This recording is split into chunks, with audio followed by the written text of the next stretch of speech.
Saya punya guru namanya Syekh Maulana Muhammad Nuruddin, ya, Al-Khalidi. Itu orang ummi, gak bisa baca tulis. Waktu saya ketemu beliau umurnya sudah di akhir 70-an. Beliau wafat umurnya 84. Dan saya tidak pernah menyaksikan beliau bergerak kecuali membaca bismillah. Gerak apa saja di bismillah. Mau berdiri bismillah, mau minum bismillah, mau kemana saja bismillah. Di saat beliau masih tua, masih hidup, saat tua ya, umur saya waktu itu 12 tahun, saya baru bisa naik motor. Saya khidmah kepada beliau, mengantarnya ke surau, ke rumahnya, balik ke surau, begitu terus semampu saya. Karena keberkahan khidmah itulah Allah mudahkan jalan ketemu ulama-ulama, ya. Yang saya saksikan apa? Dan dia seorang mursyid tarekat Naqsyabandiyah. Berarti bismillah yang ada di setiap surat itu kecuali At-Taubah itu pakaiannya sufi. Pakaiannya sufi. Jangan bismillahnya pas mau malam pertama doang, bismillahirrahmanirrahim, pas malam berikut nggak pakai lagi. Ya, semuanya dibismillahkan, nggak ada yang nggak dibismillahkan. Maka beliau ini nggak ada di dalamnya sesuatu kecuali nama Allah Subhanahu wa Ta'ala. Alhamdulillahirabbil alamin. Oke, alhamdulillah itu ungkapan apa? Syukur. Syukur itu makom kedua dalam thariqat, dalam tasawuf. Makom pertama taubat, meluruskan niat, satu paket. Meluruskan niat, taubat, satu paket. Itu ada di bismillah. Kita kalau niat, kita baca bismillah nggak? Baca bismillah. Lalu kita bersyukur dikasih hidayah oleh Allah dan kita mengatakan alhamdulillah. Oke? Berarti ayat ini ayat tentang tasawuf nggak? Oh, dia bilang bukan, ini bukan tasawuf. Alhamdulillah itu artinya segala puji. Itu terjemahan. Maknanya tentang makom seorang sufi. Di semua makna terkumpullah makna itu dalam lafaz bismillahirrahmanirrahim. Jadi di Quran itu, Bapak Ibu sahabat yang dimuliakan Allah, Allah simpanlah rahasia-rahasia ada di Al-Fatihah. Inilah dasarnya kenapa kemudian Allah mewajibkan kita baca Al-Fatihah dalam sholat. Saya nggak mau debat lagi. Kalau ada imam nggak usah baca, kalau jamaah cukup imam yang baca. Saya nggak mau debat itu lagi. Di hadis Bukhari-nya sudah jelas, Abu Hurairah meriwayatkan bahwa boleh bahkan harus membaca bismillah, alhamdulillah, surat Al-Fatihah walaupun di belakang iman. Dan dipertegas oleh Imam Syafi'i berdasarkan hadis-hadis tadi. Kenapa? Karena surat Al-Fatihah itu bukan sekedar syarat rukun. Kalau kita bahas Fatihah, syarat dan rukun sholat, itu fikih. Tapi secara ilmu ihsan bukan. Al-Fatihah itu dialog hamba dengan Rabb-nya. Maka Fatihah tidak bisa diwakilkan kepada imam. Meskipun ahli fikih mengatakan jika imam baca maka ini dapat mencakup makmum. Lu gimana ceritanya? Kalau kita kirim Fatihah untuk orang ahli kubur kok ditolak? Satu Fatihah untuk semua ahli kubur, ditolak nggak? Ditolak. Kan kita jadi imamnya saat itu, ya. Giliran Fatihah imam kok bisa mencakup semua makmum? Berarti ada asrar di situ.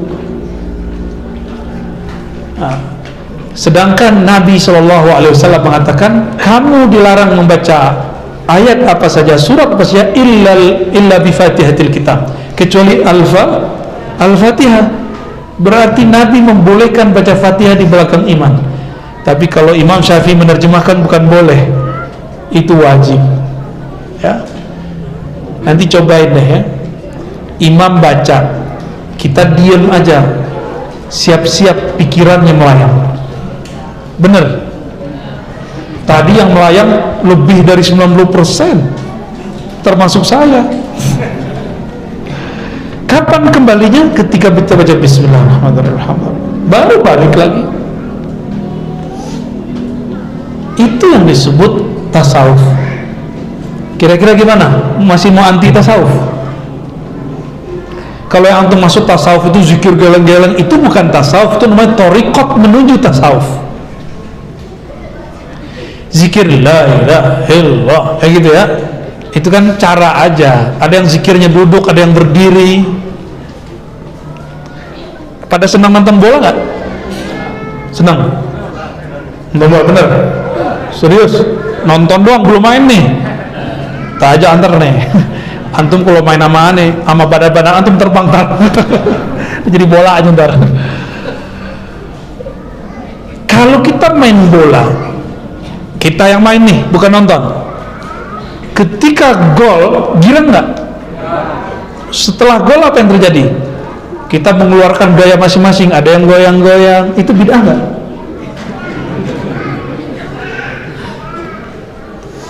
Jika menggolkan bola, terus tiba-tiba kita bergaya-gaya, senang girang, kenapa tidak boleh kita girang saat menggolkan kalimatullah masuk ke dalam kolbu? Gawangnya kolbu lebih berharga dari gawangnya futsal. Maka kita mengatakan la ilaha illallah, girangnya bukan main, badan ini bergetar, merinding. Apa salahnya? Makanya Maulana Jalaluddin Rumi saking girangnya dia berputar dia,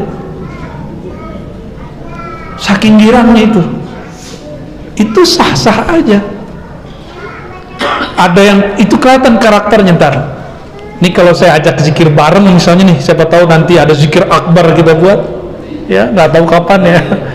Si Om Rikon udah datang soalnya, habis itu tantenya ya. Kita sabar-sabar dulu lah ya. Nanti kita buat zikir akbar, saya talkinkan semuanya, insya Allah dimanapun nanti kita akan saling berkunjung insya Allah. Karena sudah akhir zaman, kita nggak boleh pelit-pelit lagi ya. Antum kalau sudah asik zikir, tinggal dicek orangnya. Ada yang nangis, ada yang bukan kepalanya sepuluh begitu ya.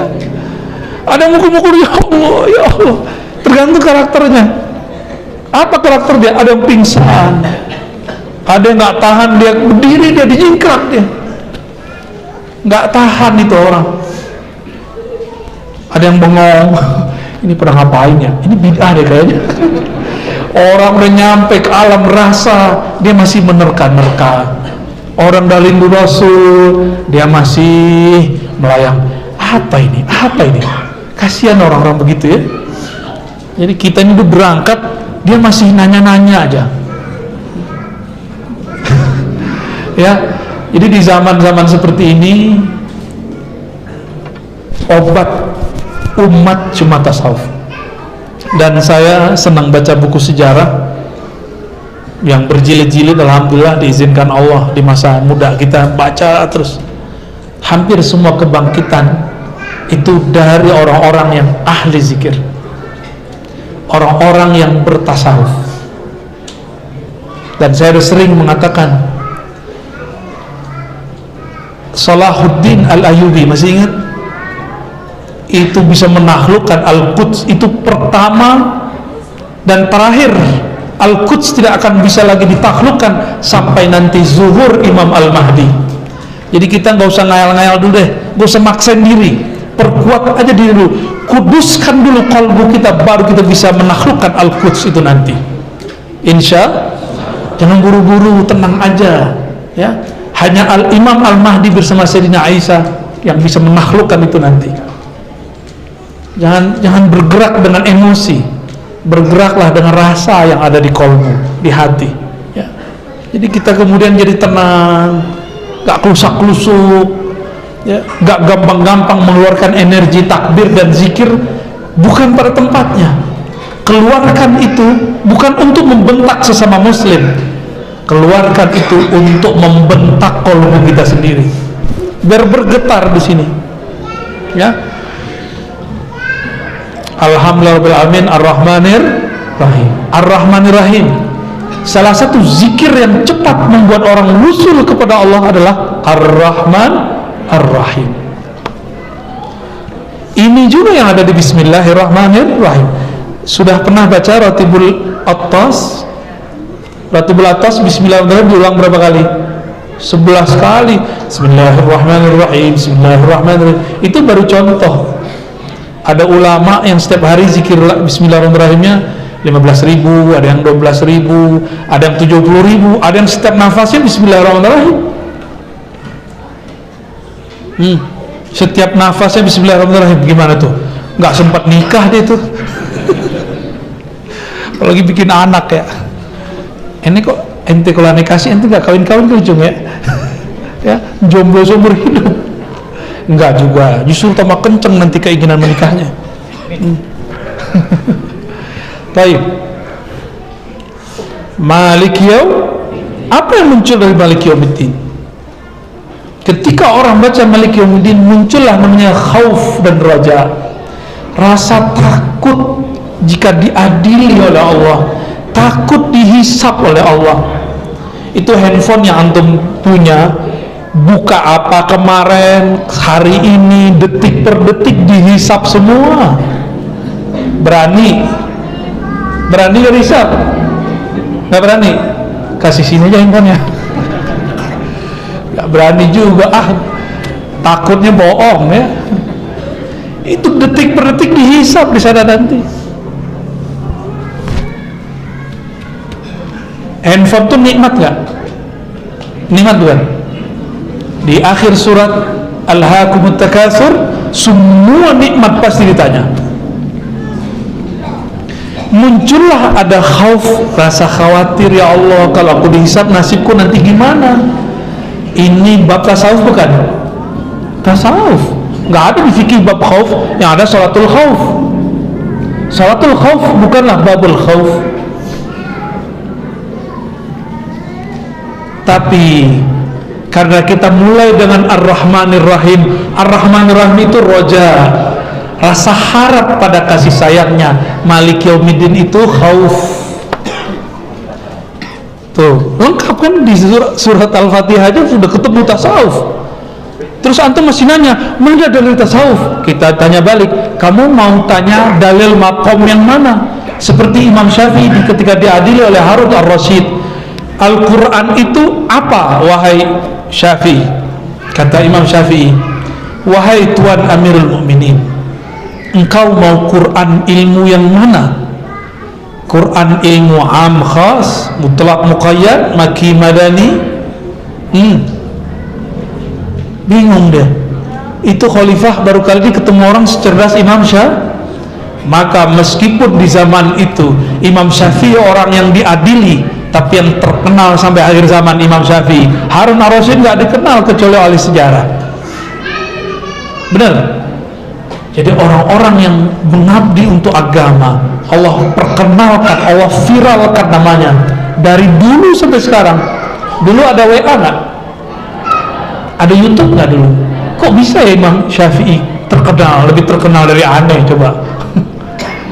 Ya benar. Kita nanya ke orang Eropa, dia ngerti, padahal dia kafir. Yang di kampus. Kita nanya sama orang di India, ngerti. Kita nanya sama orang pelosok Syafi'i, ada teman dia namanya Syafi'i. Ya, kata bapaknya, ini nama dari imam dia, namanya Muhammad Syafi'i, bukan Syafi'i ya. Jadi orang-orang yang masih bertanya, kita tanya balik, kamu mau dalil yang mana? Dalil niat. Ada Bismillahirrahmanirrahim, hadisnya innamal a'malu bin niat. Mau dalil mana lagi? Dalil taubat. Oh, banyak di Quran. Dalil apa lagi? Dalil wiridan. Itulah Bismillahirrahmanirrahim diulang-ulang. Di Quran berapa kali diulang Bismillahirrahmanirrahim? 100? 114. Cuma ada satu surat yang menyebutkannya di tengah. Diulang-ulang, maksudnya apa? Idealnya seorang muslim kalau zikir dia 113 kali setiap hari baca Bismillahirrahmanirrahim. Antum cobain, itu dahsyat itu. Sudah zikir awalin, zikir akhirin, selesai di situ dah. Efeknya nanti dia akan tambah sayang kepada makhluk. dia akan tambah sayang kepada semua ciptaan Allah Subhanahu wa ta'ala. Orang kafir sekarang hidup nggak? Di mana dia hidup? Di bumi Allah atau di bumi setan? Atau ada bumi selain bumi Allah? Nggak ada. Dia hirup udara dari siapa? Dia dapat rezeki siapa yang ngasih? Allah. Kok Allah kasih ya, kita kok kurang dikasih? Ar-Rahman. Karena Allah Ar-Rahman, Allah kasih. Kita juga dikasih. Maka Ar-Rahman yashtamilu ala al-kafir wal mu'min jami'an. Mau mu'min, mau kafir dapat rahasia Rahmannya Allah Subhanahu wa ta'ala. Maka kita pandang non-muslim gak boleh dengan kebencian. Pandangnya Allah aja pandang dengan Rahman, masa kita gak pandang dengan Rahman? Allah aja masih kasih nyawa dia, masa ente mau bunuh dia? Hanya boleh membunuh makhluk di musim perang, di musim jihad militer, bukan jihad pemikiran. Gak boleh. Haram hukumnya. Itu bukan berbuat jihad, tapi berbuat jahat. Coba, ini sekarang jangan kaman non muslim ya, beda torikot aja udah benci-bencian. Bener, satu torikot aja beda mursyid udah benci-bencian. Untuk apa ente bertorikot begituan? Buang aja torikotnya ya. Torik artinya jalan, tujuannya ihsan. Jika jalanmu tidak menghantarkan kepada Allah, tinggalkan jalan itu, cari jalan yang lain.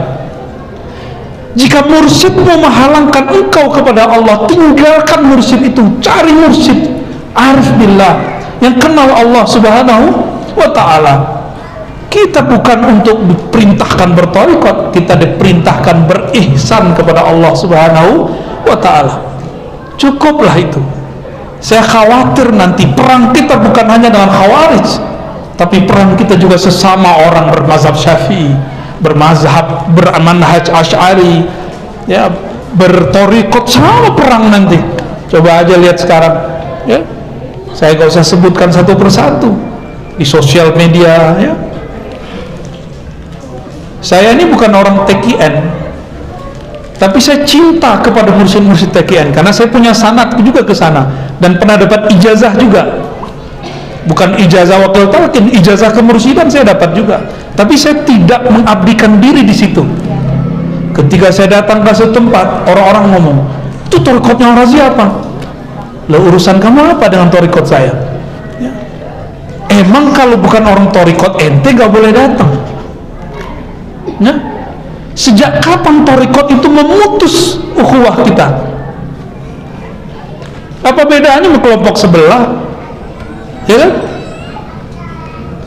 Jadi tolonglah ya teman-teman di sini, saya lihat banyak orang-orang yang sedang zikir, banyak orang yang muhibbin kepada ahli torikoh. Torikoh artinya jalan. Kalau jalannya rusak, kita cari jalan lain nggak? Cari jalan yang lain aja, susah-susah amat ya. Sopirnya nggak jelas ya. Kita naik bis, sopirnya urak-urakan, apa namanya kalau ugal-ugalan, urak-urakan merambut ya, ugal-ugalan. Kita bilang stop, saya mau ganti, boleh, nggak apa-apa ya. Yang kami pelajari dari guru-guru kami dari dulu, nggak ada orang bertorikot begini. Yang lucunya, Masya Allah, ada pemimpin zikir, pemimpin halaqah cemburu, iri, dengki ketika ada guru baru datang. Tujuan ente apa ngajar zikir? Mau ngumpulin jamaah, mau banyak pengikut? Bukan itu tujuan kita. Saya sudah berkali dikatakan bahwa kalau benar nih torikot kita mu'tabarah, torikot mu'tabarah itu manhajnya Ghazaliyah, maka wajib sebenarnya setiap torikot mengajarkan ajaran Imam Ghazali. Kalau benar mu'tabarah, apa kata Imam Ghazali? Jika engkau seorang muallim, seorang mursyid, seorang ulama sedang berdakwah, tiba-tiba di tengah jalan ada orang berdakwah, apa yang engkau ajarkan dia juga ajarkan, jangan pernah iri, tapi sapalah dia, berterima kasihlah kepadanya. terima kasih kawan, engkau telah meringankan bebanku. Bukan malah kemudian lu berdatang baru lapor sama gua. Ya salam, lapor sama aing gitu ya. Baru dapat bahasanya barusan. Kursus. Ya salam. Ya, nggak ada begitu. Betul, adab kalau kita baru datang satu tempat mau buat halaqah, kita datang. Silaturahim namanya. Seandainya kita di posisi ahlul bait, kita penduduk asli pribumi, ada orang baru datang, dia nggak datang, nggak masalah. Emang kita siapa? Harus dihargai. Ya, emang kita siapa di sisi Allah? Udah tahu belum makom ente di sisi Allah? Ya. Kalau belum tahu makomnya di sisi Allah, nggak usah merasa siapa-siapa. Kalaupun kita punya posisi, adakah yang lebih tinggi dari posisi Rasulullah? Beliau masih menyebut dirinya Abdun. Karena Abdun itulah beliau bisa diisrokan. Subhanalladzi asra bi abdihi. Maka miftahul mi'raj an takuna abdan lillahi haqiqatan. Kunci untuk memi'rajkan rohani, engkau menjadi abdinya Allah secara hakiki, bukan lagi pemanis mulut. Kita bukan abdi rasa, kita nggak cari-cari rasa. Dikasih rasa zikir, alhamdulillah, nggak dikasih, alhamdulillah. Kadang yang kita sembah bukan rasa nikmat zikir. Kita juga bukan cari makom. Nggak dapat makom nggak apa-apa, yang penting ama yang punya makom. Jadi nggak usah khawatir, ya.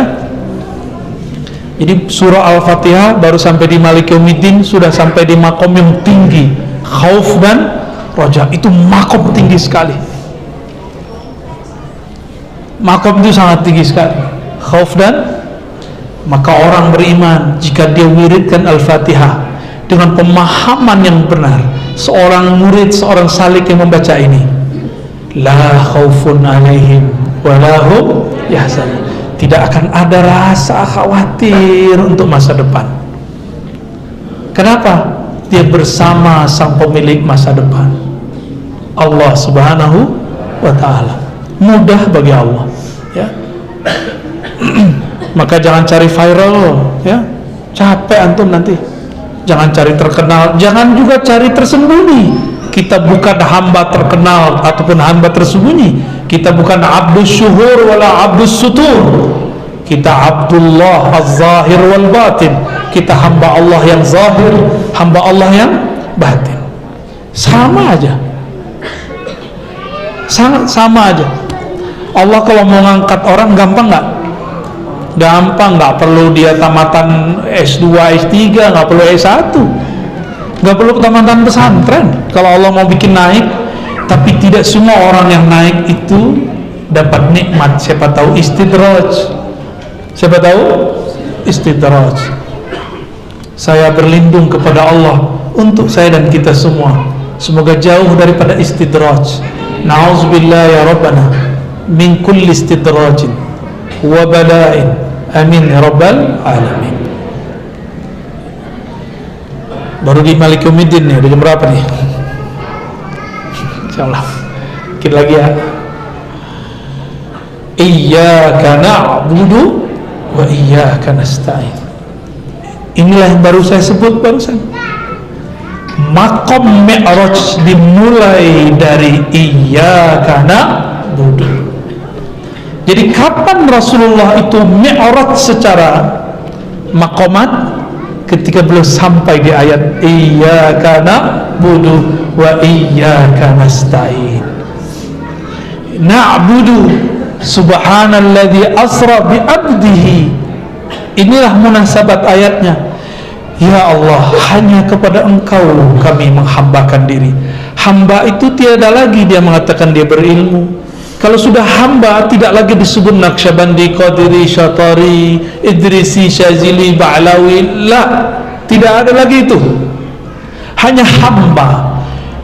Jangan datang lagi kepada Allah bawa jalan. Jalan tinggalkan di jalan, mobil tinggalkan di parkiran. Ketika kita sujud, sujud dengan Allah, sujud dengan kehambaan itu. Antum pakai celana bagus, Oke, bagus. Sendal ditinggal nggak? Mobil ditinggal nggak? Mobil seharga rumah ditinggal kan? Kalau masuk masjid, kita mau sholat, mobil dibawa, rumah baru beli, rumah dibawa masuk, enggak dibawa. Tapi kalau mobil dibawa, muat di sini, muat serius. Ya, mulai dari kunci. Kalau kunci ceritanya udah banyak tuh ya, lebih dari kunci. Motor bisa muat. Jangankan itu, langit dan bumi pun muat di sini. Jangankan itu, pandangan pemilik langit dan bumi pun muat di qalbu. Innama wasi'ani qalbu abdil mu'min. Yang sanggup menampung pancaran pandanganku hanyalah qalbu orang yang percaya kepadaku. Maka di zaman pandemi ini, yang selamat cuma orang yang qalbunya merasa dipandang oleh Allah Subhanahu wa taala. Enggak ada lain. Itulah iyyaka na'budu, kepada Engkaulah ya Allah kami menghambakan diri. Ya. Kepada Engkaulah ya Allah kami menolkan diri. Enggak ada lagi merasa ini, merasa itu. Ya Allah, saya sudah zikir 70.000, enggak ada itu. Ya Allah, saya bertorikot A, B, C, D, habis itu di iyyaka na'budu. Tapi sungguh aneh, ada orang tawassulan Al-Fatihah, tapi di suatu majelis tengkar, itu majelis pertemuan orang-orang torikot, yang mimpin zikirnya keras, protes yang zikirnya lembut. Itu bid'ah, nggak ada di torikot kami. Ya salah, ya. Kenapa dia nggak menikmati hidangan-hidangan Allah? Hidangan Allah itu ada zikirnya keras, ada zikirnya lembut. Hidangan Allah itu ada zikirnya senyap, sepi. Itu hidangan Allah semua, nikmati aja. Kita datang ke satu pesantren zawiyah, di sana zikirnya kenceng, ikuti. Ada zikirnya lembut, ikuti. Ada yang dilagu-lagukan, ikuti aja. Semuanya adalah taman-taman surganya Allah Subhanahu wa ta'ala. Jadi bumi ini paralel sama langit. Alam dunia ini paralel dengan surga. Antum baca subhanallah di sini, itu di samping kita langsung tumbuh pohon besar di surga. Antum hadir sekarang ini, wah nggak tahu di sana itu istana apa yang Allah buat, saya nggak ngerti udah. Ya, kalau ikhlas ya. Kalau coba-coba lain, kita cek dulu Ar-Razini pro apa sih, aswajanya apa sih ini, torikotnya apa sih, kita cek dulu yuk, yang merem-merem dulu yuk. Gak perlu lah begitu-begitu ya, ngaji-ngaji, taklim-taklim kita. Nah, iyyaka na'budu itu maqam ubudiyah. Ada ubudiyah, ada abudu, macam-macam istilah ulama kita. Dan itulah makomnya ihsan. Iyyaka na'budu, tujuannya ihsan. Tuh, gimana? Kalau orang nanya, apa dalil tasawuf? Tanya balik, kamu mau dalil makom yang mana? Gitu ya? Siap? Ini ajaran Imam Syafi'i. Imam Syafi'i yang ngajarin kita begitu. Kan antum Syafi'i semua? Bukan ya? Mazhab antum bukan Syafi'i ya? Syafi'i ya? Kayaknya beda dikit.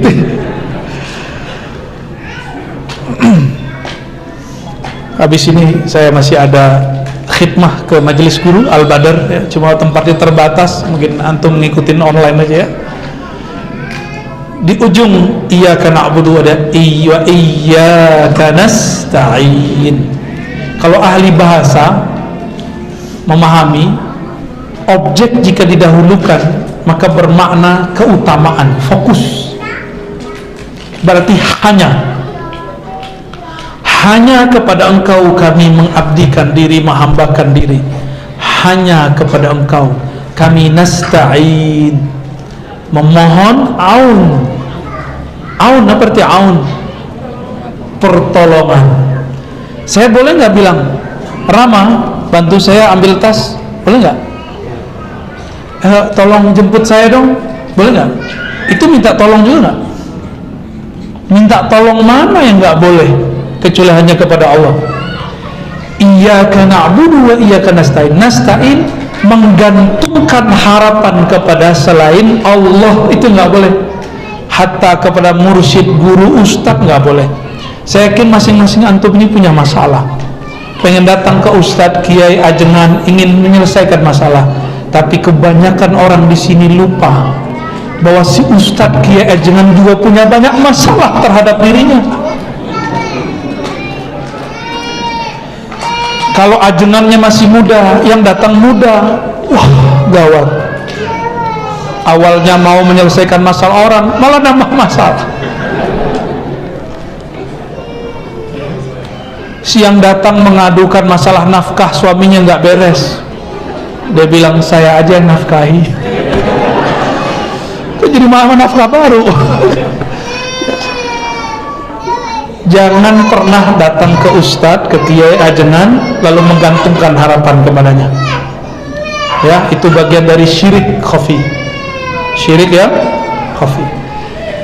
Itulah oleh-oleh bahwa tasawuf itu sebenarnya sudah akrab di kehidupan kita. Silakan dikembangkan sendiri. Ya, aslinya tafsir surat Al-Fatihah itu 7 malam 7 hari nggak selesai. Karena Bismillah aja. Waduh, nggak tahu berapa tahun baru habis tuh. Bismillah doang, serius ya. Itu baru versi saya. Ternyata saya ketemu guru yang lebih dahsyat lagi. Kalau jelasin Bismillah, nggak ada habis-habisnya. Kalau kita kan udah dikasih ringkas tadi ya, ringkas udah nyampe iyyaka na'budu wa iyyaka nasta'in. Karena antum kan pengen buru-buru kan. Ayo tambah ayat dong ya. Nafsu medalil.